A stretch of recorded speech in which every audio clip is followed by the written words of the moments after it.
noneho reka dusoza mvuge ku kintu cyo abantu bita kugwa.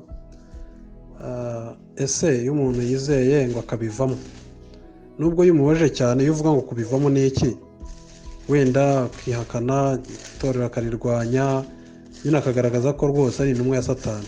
Dore uko bibiri bisubiza, ntihakagire umuntu wirushya ngo dushyire akavuyo mu byanditswe byera, kandi ibyanditswe byera bisobanutse.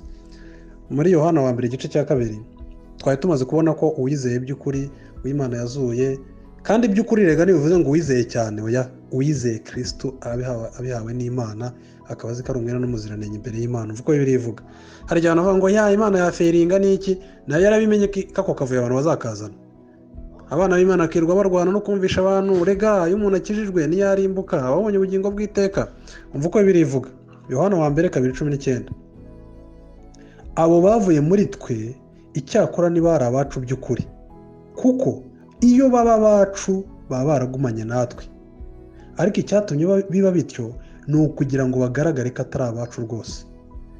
Wabyumvishe? Ni ukuvuga ngo kugenda kwabo, kugenda bakajya kuba abanzi b'umusaraba, bakajya ni igihamya si uko bahoze ari abana b'Imana, ari abera bakaza kubitakaza, oya, ngo ahubwo ni igihamya cy'uko muri twe bari batwihishemo ariko bamye batari abacu. Dore uko bibiri bivuga, nyine Mwuka Wera bivuga bihishura. Abo bavuye muri twe icyakora niba ari abacu by'ukuri. Bari bahari, bigeze kuba bahari, ariko niba ari abacu by'ukuri. Kuko n'iki kitubwira ko batari abacu? Iyo baba abacu by'ukuri baba baragumanye natwe, ariko icyatumye biba bityo ni ukugira ngo bagaragare ko atari abacu rwose. Urumva Yohana nawe ko aricyo yizera. Arimo aravuga ngo ni igihamya. Niba umuntu ubona avuga ko yaguye, yavuye mu gakiza, yaje ngo kuvumbura, hari abo njya numva ngo bahinduka abahati. Umuntu akaba yigishaga iby'Imana, yagira akavuga ngo oke, ubwo bino bintu naje kubivumbura si ukuri. Bana b'Imana mwigira mwikumva mubaye troubled, mutuze. Ukuri kubera ko Imana iba yaramuzuye, iba mu mutima, Mwuka Wera mu mutima, ntabwo bishoboka. Yandahira Imana yakipinze igumamo, yatangiye umurimo mwiza, nta kabuza Paul ibyo yavuze. Urumva Paul na Yohana barimo baremeranya. Ariko niba umuntu yavuyemo mukamubona akagenda akaba umwatheist, cyangwa undi ngo yamenye ngo Imana y'u Rwanda ya kera, ngo Imana yo muri Kongo ya kera, ngo Imana ya famiye yabo, ibintu biri aho by'umwijima, ngo ni igihamya cy'uko atigeze aba mu bacu. Si uko ari ubundi bwenge yamenye akajijuka, si uko ari amashuri menshi yize, si uko yaje i Burayi cyangwa muri Amerika, si uko yageze ahantu azengurutswe n'abantu batizera ngo akaba influenced na environment. Oya, ngo ahubwo nuko atigeze abo wacu by'ukuri. Ngiyabo wacu gihamya cyari kuba ikihe? Yari gukomeza akizera Kristo ko Imana uko bibiri imuvuga.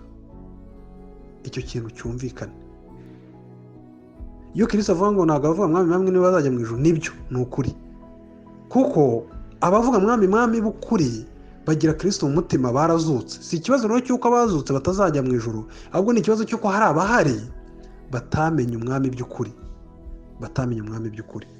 Kugwa rero ni iki? Bibiri tubwira icyo kugwa aricyo. Reka nacyo tukivuge nsoza, cyumvikane, hatajya ngo biriya nibivuga. Mu Bagalatiya kansome mereye ku murongo wa 2 ndagera ku wa 4. Dore jyewe Pawulo ndababwira yuko nimukebwa Kristo atazagira icyo abamarira. Kandi ndababwira umuntu wese ukebwa yuko azaba afite umwenda wo kurangiza ibyategetswe n'amategeko byose. Mwebwe abashaka gutsindishirizwa n'amategeko, mutandukanijwe na Kristo, kuko mwaguye muretse ubuntu bw'Imana. Nguwo rero ugwa. Umuntu nk'ubu akaba ari ahango yarizeye, ariko avuga igihe kikazagera agatangira kuvuga ngo yango naje kuvumbura ko abadive ari bo b'ukuri, kabisiramu ari bo b'ukuri, k'abayehova ari bo b'ukuri. Ya madini yose, reka amadini yose ahura ku kintu kimwe. Hari ibyo ukora kugira ngo ujye mu ijuru, yaba ari ugutura, yaba ari ugusenga ku munsi runaka ku wa gatandatu, yaba ari ugukubita umutwe hasi, yaba ari ukwambara imyenda icitse migufi, nyine kwa kundi bambara amapantaro akasa abasilamu, yaba icyo aricyo cyose, yaba ari uguterekera.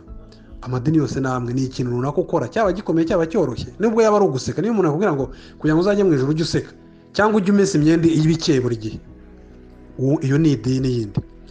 Ni ukuvuga ngo niba umuntu ashaka gukizwa n'umurimo we, ni igihamya cy'uko yaguye. Kugwa ni uko umuntu yavuga ko yizeye Kristo, yarangiza igihe kikagera agashaka gutsindishirizwa n'amategeko. Hari abantu bajya bakinisha ibintu byo kuvuga ngo ngo bari abantu n'inzirakarengane. Kugwa ni icyo ngicyo. Kambisubire mu 5:4 Abagalatiya. Mwebwe abashaka gutsindishirizwa n'amategeko mutandukanijwe na Kristo, kuko mwaguye muretse ubuntu bw'Imana. Kuko mwaguye muretse ubuntu bw'Imana.